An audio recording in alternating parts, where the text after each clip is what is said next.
মানিকগঞ্জের তীব্র গরম ও ঘন ঘন বিদ্যুৎ চলে যাওয়ায় জনজীবনে নেমে এসেছে অস্বস্তি। রাত দিন মিলিয়ে 12 ঘন্টা থাকছে না বিদ্যুৎ। এতে করে চরম ভোগান্তির শিকার হচ্ছেন গ্রাহকরা, ব্যাহত হচ্ছে হাসপাতালের সেবা। শিক্ষা প্রতিষ্ঠানে শিক্ষার্থীদের অবস্থাও শোচনীয়। ক্ষতি হচ্ছে কারখানার মালিক ও ব্যবসায়ীদের।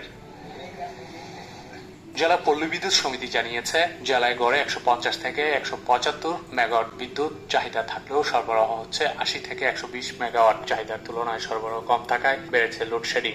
স্কুলে বিদ্যুৎ না থাকার কারণে আমাদের খুব গরম লাগে। লোডশেডিং কারণে আমাদের বাচ্চাদের পরীক্ষা সামনে পড়াইতে পারতাছি না। লোডশেডিং এর কারণে রোগীদের আমাদের অনেক কষ্ট হয়। দিনে 3 থেকে 4 বার কারেন্ট চলে যায়, রাত্রেও ম্যাক্সিমাম টাইম কারেন্ট থাকে না। এই কারণে আমাদের প্রোডাকশনের অনেক ক্ষতি হচ্ছে। জানা গেছে, জেলায় 3টি বিদ্যুৎ উৎপাদন কেন্দ্র থাকলেও একটি মাত্র বিদ্যুৎ কেন্দ্র থেকে বিদ্যুৎ সরবরাহ হচ্ছে, যা চাহিদার তুলনায় অপ্রতুল। উৎপাদিত পণ্যের দাম বেশি বৃদ্ধি পাচ্ছে। এমত অবস্থায় বিশেষ শিল্পনগরী মানিকগঞ্জের দাবি, এখানে যেন নিরবিচ্ছিন্ন বিদ্যুৎ সরবরাহের ব্যবস্থা করা হয়। মানিকগঞ্জে আমাদের 3টি বিদ্যুৎ উৎপাদন কেন্দ্র আছে, তবে বিদ্যুৎ উৎপাদন কেন্দ্রের সাথে আমাদের সরাসরি কোনো সম্পৃক্ততা থাকে না। এটা সম্পৃক্ততা পিডিবির।